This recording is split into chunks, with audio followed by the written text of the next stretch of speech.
सो hello दोस्तों, welcome back to Adomix study hub. So दोस्तों, आज हम इस वीडियो में नेक्स्ट 4 to 6 क्वेश्चन तक कवर करने जा रहे हैं। बट अगर आपने हमारी लास्ट वीडियो मिस कर दी है तो डिस्क्रिप्शन में मैं लिंक ऐड कर दूंगा, तो आप उसे देख सकते हैं। So let's begin. अब फोर्थ क्वेश्चन आता है हमारा, कार्यस्थल पर यौन उत्पीड़न की चर्चा उचित केस में अध्ययन या हवाला देते हुए कीजिए। अब यहाँ पे क्या है, कार्यस्थल पे यौन उत्पीड़न की चर्चा। तो कार्यस्थल पे नॉर्मली अगर देखा जाए तो बहुत सारी जगह पे होता है ना कि जहाँ पे कि महिलाओं के साथ अत्याचार किया जाता है। यहाँ पे जैसे लिखा हुआ, कार्यस्थल पे यौन उत्पीड़न महिलाओं के लिए एक गंभीर और जटिल समस्या है ना। ये केवल शारीरिक हिंसा तक सीमित नहीं है, बल्कि मानसिक उत्पीड़न, सहज टिप्पणियां और ये अवांछनीय इशारे और जबरदस्ती जैसे व्यवहार भी इनमें आते हैं। तो यानी कि ये सेक्सुअल हरासमेंट के ऊपर है पूरा प्रॉपर जो है ये वाला। ठीक है, तो ये सच्चे बहुत गलत वो है, और चूंकि खास करके जहाँ पे जॉब वाले जगह पे होती हैं ये सारी चीजें, ठीक है, होती थी पहले। भारत में प्रमुख केस अध्ययन जो है, पहला केस यह है विशाखा बनाम स्टेट ऑफ राजस्थान। ये राजस्थान का केस है 1997 का। इसमें क्या था, एक ऐतिहासिक मुकदमा है जिसने भारत में कार्यस्थल पर यौन उत्पीड़न के खिलाफ दिशा निर्देश निर्धारित किए। यानी कि एक ये ऐसा केस था जो कि उनके वर्क प्लेस पे हुआ था, और बाद में जाकर के जो कोर्ट में सुप्रीम कोर्ट के द्वारा जो कि वो जो उन्होंने बाद में जाकर के बहुत सारे वो बनाए, कानून बनाए, सारी चीजें। तो उसके बाद जो बहुत सारे दिशा निर्देश जारी किए, बहुत सारे कानून बनाए ताकि लोग सुरक्षा हो पाए। अब घटना का सार क्या था, राजस्थान में एक सार्वजनिक स्वसत्य कार्यकर्ता भारवरी देवी के साथ उसके काम के दौरान सामूहिक बलात्कार हुआ। ठीक है, यानी जो वहां पे महिला काम करती थी, ठीक है, तो उसके साथ लोगों ने उनका रेप कर दिया। ठीक है, जब उसने बाल विवाह को रोकने का प्रयास किया, ठीक है, तो उसे न्याय नहीं मिला, है ना। उस टाइम पे खासकर राजस्थान में तो ये चीजें आपको नॉर्मली सुनने को मिलेंगी कि बाल विवाह होता था, है ना। इवन आज के टाइम पर भी बहुत सारी जगह पे होता है, ठीक है, गांव वाले इलाकों में। तो उसको रोकने का प्रयास किया उन्होंने, क्योंकि उनका रेप हो चुका था ऑलरेडी। ठीक है, तो वो नहीं चाहते थे कि और किसी के साथ ऐसा गलत काम हो, वो समाज का भला चाहती थी, है ना। तो उन्होंने बढ़ चढ़ के हिस्सा लिया, उन्होंने बढ़ चढ़ करके इनके खिलाफ आवाज उठाई, और उन्होंने विवाह रोकने की कोशिश भी करी, बट उनको सफलता नहीं मिला, है ना। अब आता सुप्रीम कोर्ट का निर्णय क्या था, विशाखा गाइडलाइंस में उन्होंने जारी किया, यानी कि उन्हीं के नाम से जारी किया कि जो कार्यस्थल पर महिलाओं की सुरक्षा सुनिश्चित करने के लिए थी, है ना, महिलाओं की सुरक्षा। यानी कि अगर आप आज के टाइम पे देखोगे तो इवन जहाँ पे मैं पहले वर्क करता था दिल्ली के अंदर, तो लाइक वो एक रेस्टोरेंट था बेसिकली। ठीक है, तो क्या था कि मैंने वहां पे भी देखा, और इवन हर जगह पे ये होता है। ठीक है, इवन मैंने नोएडा में वर्क किया है, तो कई सारी जगह पे सेम चीज है कि सेक्सुअल हरासमेंट को बहुत वो लिया जाता है। ठीक है, मतलब उसके ऊपर बहुत जल्दी एक्शन हो जाता है कि महिलाओं के ऊपर थोड़ा सा भी कुछ हुआ तो फटाक से पॉज लगा दो किसी लड़के पे कुछ भी।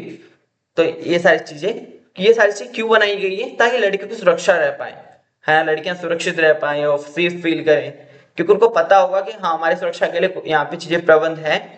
तो उसके लिए वो उसके अकॉर्डिंग वो अपने आप को सही से रख पाएंगी। कोई प्रॉब्लम होगी तो फ्रीली वो कन्फेस कर पाएंगी, बता पाएंगी। तो चीजें अच्छी हैं ये।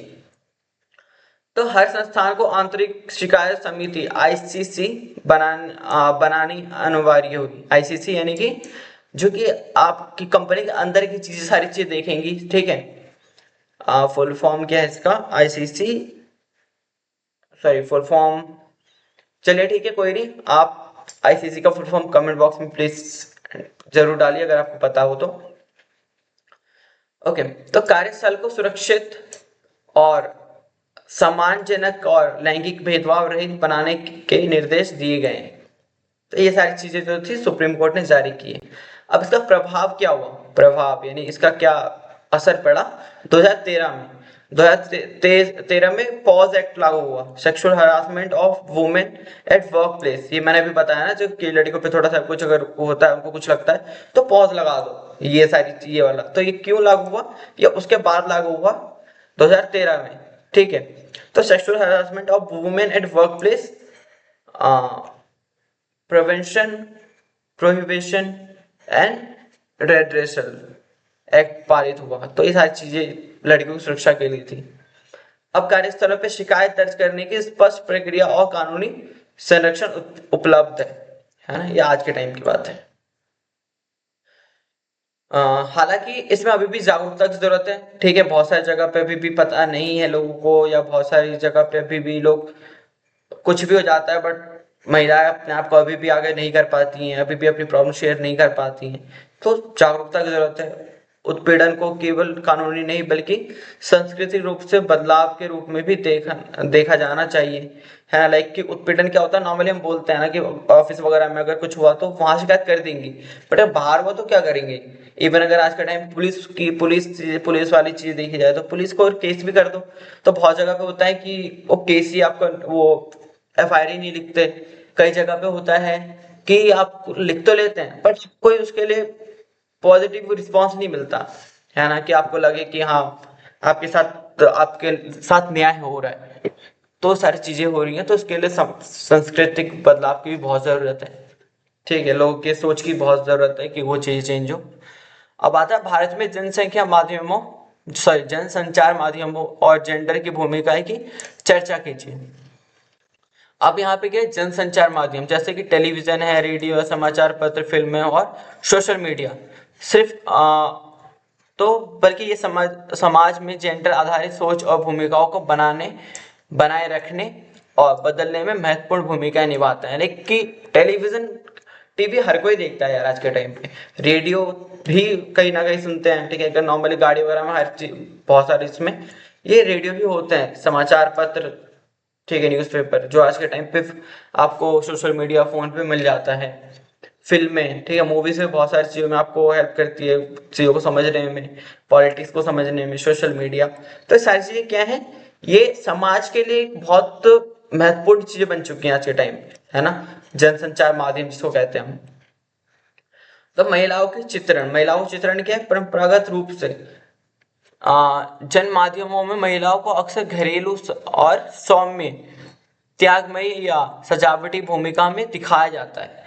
फिल्मों और धारावाहिक में महिलाएं पात्र अक्सर किसी पत्नी, माता या प्रेमिका तक सीमित रहती हैं। इससे धारणा बनती है कि महिलाओं की पहचान केवल रिश्तों में ही, स्वतंत्र व्यक्ति में नहीं है। तो यानी कि ये सारी चीज क्यों है, हाँ, ये सारी चीजें मोस्टली सच में यही चीजें हैं कि ये सारी चीज दिखाई जाती है। तो ये सारी चीज क्या है कि इससे पता चलता है कि महिलाओं को आज के टाइम पर भी इवन सिर्फ रिश्तों के अंदर ही मतलब बांध के रखा गया है, कि रिश्ते से बाहर वो नहीं है, कुछ भी नहीं है, ठीक है। तो ये चीजें चेंज करने की जरूरत है, ठीक है। बट देखते हैं आगे। अब आता है सेकंड, पुरुष वर्चस्व और रूढ़िवाद। पुरुष वर्चस्व क्या है, मीडिया में पुरुष पात्रों को प्राय शक्तिशाली, निर्णय लेने वाले और नेतृत्व की भूमिका में दिखाया जाता है। इससे समाज में लिंग आधारित समानता को बढ़ावा मिलता है। अब लिंग आधारित समानता क्या मतलब, क्या असमानता, सॉरी, कि ये क्योंकि अगर देखा जाए तो पुरुषों को ज्यादा हर चीज में ज्यादा आगे वो करा जाता है, ठीक है। कुछ भी है, मूवीज है, कुछ भी है, तो पुरुषों को मेन रोल मिलता है, हमेशा मेन रोल मिलता है। तो इससे क्या होता है, पुरुष वर्चस्व और मतलब आगे वो होता है, इससे मतलब उनको बढ़ावा मिलता है। अब आता है सकारात्मक बदलाव क्या होना चाहिए। जन जन माध्यमों ने सशक्त महिला किरदार और जेंडर समानता को केंद्र में लाकर एक सकारात्मक बदलाव की ओर कदम बढ़ाया है। उदाहरण के लिए फिल्में जैसे पिंक, थप्पड़, चक्रव्यूह और गंगूबाई काठी काठियावाड़ी ने, लाइक ये सारी चीज फिल्म में क्या थी, सकारात्मक बदलाव ही है ना, जिसमें कि महिलाओं को मेन रोल मिले हैं, जिसमें महिलाओं के लिए स्टैंड लिया गया है। तो ये सारी चीजें, चलिए। और अब आता है फोर्थ पॉइंट, सोशल मीडिया और जेंडर विमर्श। तो ये सारी चीज तो ठीक है, जैसे सोशल मीडिया है प्लेटफॉर्म जैसे ट्विटर, इंस्टाग्राम, यूट्यूब पर अब महिलाएं अपनी आवाज बुलंद कर रही थी धीरे धीरे। अब देखोगे तो आपको मोस्टली मैंने भी अभी जब भी मैं नॉर्मली इंस्टाग्राम वगैरह यूज करता हूँ तो देखता हूँ कई बार कि ऊपर नीचे मतलब स्क्रॉल करते करते बीच बीच में ऐसी वीडियोस आती हैं जिसमें कि दिखता है कि महिलाएं बोल रही हैं कि आज हमारे वर्क प्लेस पे ये हुआ, आज हमारे आते टाइम रास्ते में हमें ये मिला, तो एक आवाज उठा रही है ना धीरे धीरे। वो उनको पता है कि सोशल मीडिया भी हमारा एक जरिया हो सकता है आवाज उठाने का, तो उस चीज के ऊपर काम कर रही है। बट हाँ, वो सिर्फ काम करना ही जरूरी नहीं है, अब बाकी जो उसको देख रहे हैं खास करके जो उसके लिए कुछ कर सकते हैं तो उसको उसके लिए स्टैंड लेने की भी जरूरत है। ओके, तो ये सारी चीजें। अब आता हमारा नेक्स्ट क्वेश्चन, पुरुष मर्दानगी पर एक नोट लिखिए। अब मर्दानगी क्या है? ये शब्द आपने पक्का बहुत बार सुना होगा, है ना? मर्दानगी नॉर्मल लाइफ में भी सुना होगा आपने। तो मर्दानगी या पुरुषत्व समाज में पुरुषों की एक जुड़ी उन विशेषताओं, व्यवहारों और अपेक्षाओं का समूह है जिसे सामाजिक रूप से स्वीकार्य माना जाता है। ठीक है। तो जैविक पुरुष होने के अलग अलग सामाजिक निर्माण है। मर्दानगी में ताकत आता है, साहस, निर्णय क्षमता, आत्मनिर्भरता और नेतृत्व जैसे गुण प्रमुख माने जाते हैं। समाज में पुरुषों से एक ये अपेक्षा करी जाती है कि वे भावनाओं को दबाएं और कठोर, स्वतंत्र और आर्थिक रूप से समर्थ हो। ठीक है, ऐसा नहीं है कि महिलाओं पे ही अत्याचार होता है, उन पे तो होता ही है, बट इवन अगर देखा जाए तो पुरुष भी अत्याचार, उनको भी मतलब बहुत सारी चीजों का बुरा लगता है, उनके अंदर भी बहुत सारी भावनाएं होती हैं, बट क्या माना जाता है कि वो बहुत ताकतवर है ना, या बहुत साहस है उनके अंदर। तो उस चक्कर में क्या होता है कि वो अपनी चीजें सही से बता नहीं पाते, तो अपनी भावनाओं को दबा लेते हैं, उनको कठोर माना जाता है ना। स्वतंत्र, अपनी जो भी अपना अपने बारे में जो भी स्टैंड है वो खुद लेगा। आर्थिक रूप से समर्थ माना जाता है कि वो अपना पैसा कमा सकता है, सब कुछ कर सकता है वो। अब आता है भारतीय समाज में पारंपरिक पुरुष पुरुष पुरुष को परिवार का मुख्य उपार्जक और संरक्षक माना जाता है। यानी स्टार्टिंग से अगर आप देखोगे तो बहुत पहले से चीजें चली आ रही है ना। खास करके हमारे पहले के टाइम पे तो ये चीजें होती थी कि जो पुरुष होता था वो महिलाओं को कुछ करने नहीं देता था, है ना, कि सारी चीजें वो खुद ही करेगा, पैसा कमा के लाएगा, घर में आकर देगा या घर वालों का ध्यान रखेगा, उसके ऊपर अकेले बंदे के ऊपर बड़ी जिम्मेदारी होती थी। और अब निष्कर्ष क्या है इसका कि पुरुषत्व को केवल शक्ति और नियंत्रण तक सीमित ना रखकर इसे बहुआयामी और लचीला समझना आवश्यक है, ताकि समाज में लैंगिक समानता और स्वास्थ्य पूर्ण संबंध स्थापित हो सके। तो यानी कि क्या है, पुरुषत्व सिर्फ ठीक है यार, शक्ति मतलब ठीक है, ताकत है, सब कुछ है, बट उनके अंदर भी एक भावना होती है ना, हमारे अंदर भी, हम भी सोचते हैं बहुत सारी चीजें, तो उस चीज के अंदर एक लचीलापन आना चाहिए ताकि दोनों समान माने जा सके, है ना,